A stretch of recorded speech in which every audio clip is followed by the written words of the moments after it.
काल साधारण काय तुम्ही जो शब्द वापरला मॅरेथॉन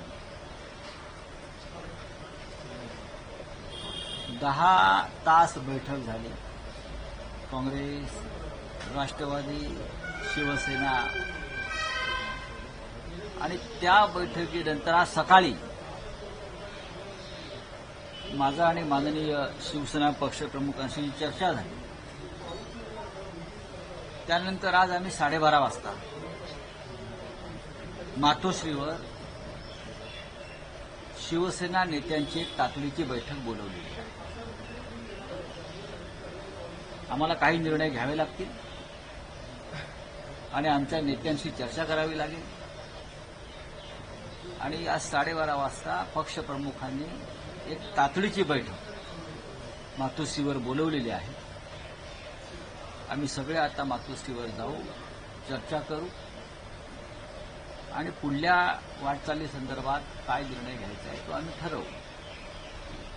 आम्हाला असं वाटतं की महाविकास आघाडीचा जो पाया आम्ही सगळ्यांनी रचलेला आहे तो टिकला पाहिजे आणि ती जबाबदारी सगळ्यांची आहे आणि सगळे कसोशीने प्रयत्न करत आहेत.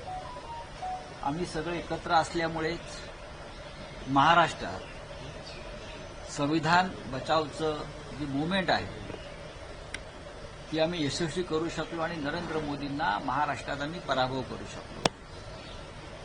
आम्ही विधानसभेच्या निवडणुकीत सुद्धा नरेंद्र मोदी, अमित शहा, फडणवीस, एकनाथ शिंदे या चौकडीचा पराभव सहज करू शकतो आणि आम्ही नक्कीच महाराष्ट्रामध्ये त्या दृष्टीनं आमची पावलं पडत आहेत. कोणी काही म्हणू द्या, या राज्यामध्ये सत्ता परिवर्तन होणार हे नक्की. काल आम्ही आमची बैठक सुरू असताना आणखीन एका विषयाला महत्वाचा हात घातला, तो म्हणजे भारतीय जनता पक्षाला निवडणुका जिंकता याव्या. भारतीय जनता पक्ष पराभवाच्या खाईत आहे. भारतीय जनता पक्ष डुबतो आहे. भारतीय जनता पक्षाच्या विरोधात जनता गेली, मतदार गेले. त्याच्यामुळे निवडणूक आयोगाला हाताशी धरून भारतीय जनता पक्ष मतदार याद्यामध्ये घोटाळे करायला लागले. काल एक जो आम्ही महत्वाचा विषय, बैठक सोडून मी, नाना पटोलेजी, जयंतराव पाटील वगैरे जे आलो घाईघाईने, ते यासाठीच आलो की भारतीय जनता पक्ष ज्या मतदारसंघात लढणार आहे त्या साधारण 150 मतदारसंघ, त्यात शिंदे किंवा अजित पवार नाही बरं का, त्यांना बाजूला ठेवलं आहे. त्यांना बाजूला ठेवलेलं आहे.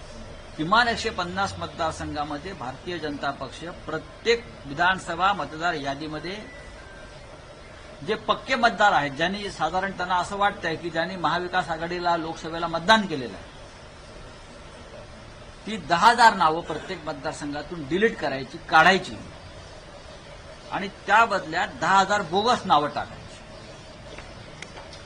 खोटे आधार कार्ड, खोटे ओळखपत्र या माध्यमातून 10,000 प्रत्येक मतदारसंघामध्ये फक्त भारतीय जनता पक्ष निवडणुका लढणार आहे अशा 150 मतदारसंघ. त्याच्यामध्ये शिंदे गट इथे लढणार आहे तिथे नाही, किंवा अजित पवारांना जे मतदारसंघ सुटणार आहे तिथे नाही.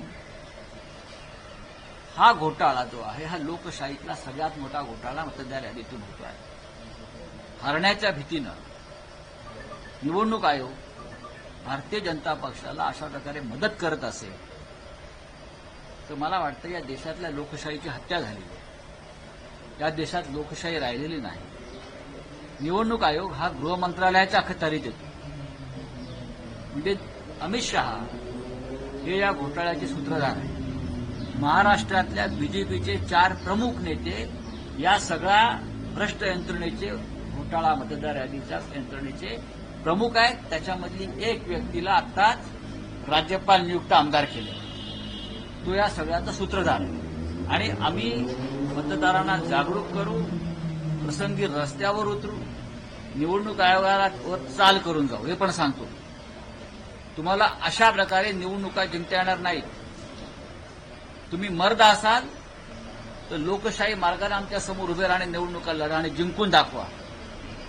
हरियाणामध्येही तेच केलेलं आहे, झारखंडलाही तेच करायला जात आहेत आणि महाराष्ट्रात सुद्धा ते करतात. आम्ही जागतिक स्तरावरती हा प्रश्न उठतो की लोकशाहीची कशी हत्या या मोदींच्या देशात चालली.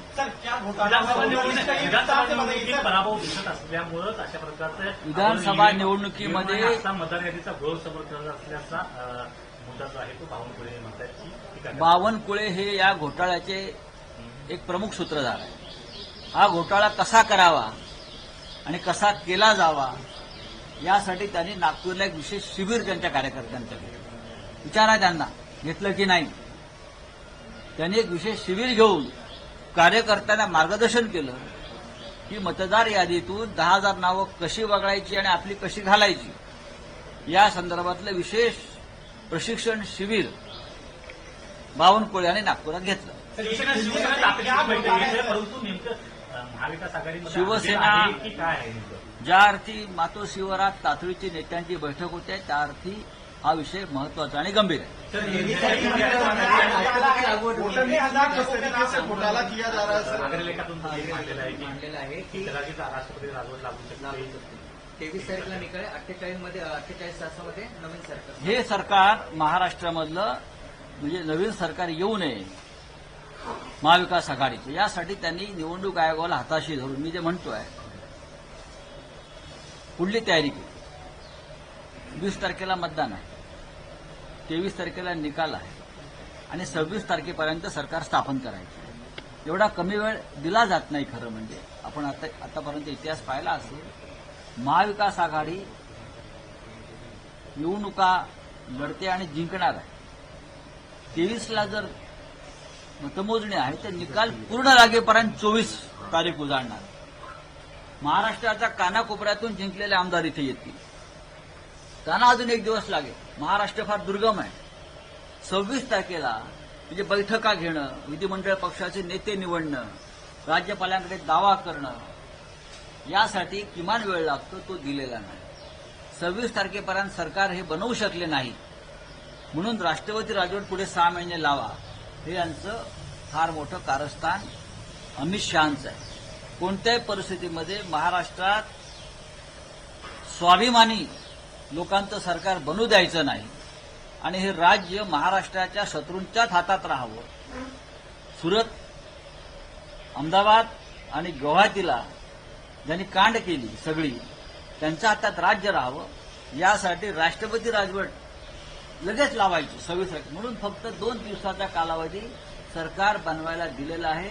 लोकशाहीच्या इतिहासामध्ये अशा प्रकारचा घाणेरडा प्रकार कधी झाला नाही जो अमित शहा करतात. कारण ते महाराष्ट्राचे नंबर 1 शत्रू आहेत आणि बाकी एकनाथ शिंदे, फडणवीस, अजित पवार हे त्या महाराष्ट्राच्या दुश्मनांचे हस्तक आहेत, मांडलिक आहेत.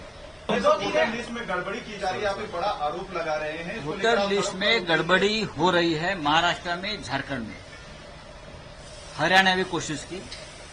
लेकिन महाराष्ट्र की बात ऐसी है, भारतीय जनता पार्टी और उनके जो चेले चपाटे हैं, चोर लफंगे, उनके साथ वो चुनाव हारने जा रहे हैं. किसी भी हालत में जीत नहीं पा रहे. लोकसभा में ये लोग हार गए हैं, हमने हराया उनको, बहुत कोशिश की, लेकिन विधानसभा में ये लोग हार रहे हैं. तो क्या कर रहे हैं अभी मालूम है आपको?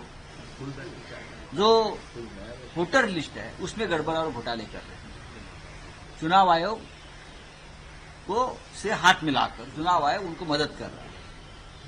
हर विधानसभा क्षेत्र में जहां बीजेपी लड़ने जा रही है, लगभग 150 विधानसभा क्षेत्र जहां बीजेपी लड़ेगी, वहां वो ढूंढ रहे हैं ऐसे वोटर्स को जिसने लोकसभा में महाविकास आघाड़ी को वोटिंग किया है, मतदान किया है. ऐसे हर विधानसभा क्षेत्र से 10,000 वोटर्स को निकाल देंगे, डिलीट कर रहे हैं और उनके जगह पर 10,000 बोगस वोटर्स को डाल रहे हैं. क्योंकि हमारा जो जीतने की संभावना है वो कम हो गया है, क्योंकि कांटे की टक्कर है कुछ जगह पर. ये सबसे बड़ा घोटाला हमारे लोकतंत्र में चुनाव आयोग के मदद से होने जा रहा है.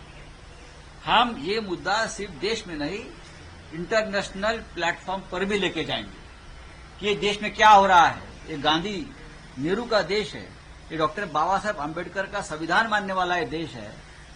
ये लोकतंत्र किस तरह से ये लोग खत्म कर रहे हैं. चुनाव आयोग गृह मंत्रालय के अखत्यार में आता है, तो मुझे लगता है उसके लिए जिम्मेदार अमित शाह जी.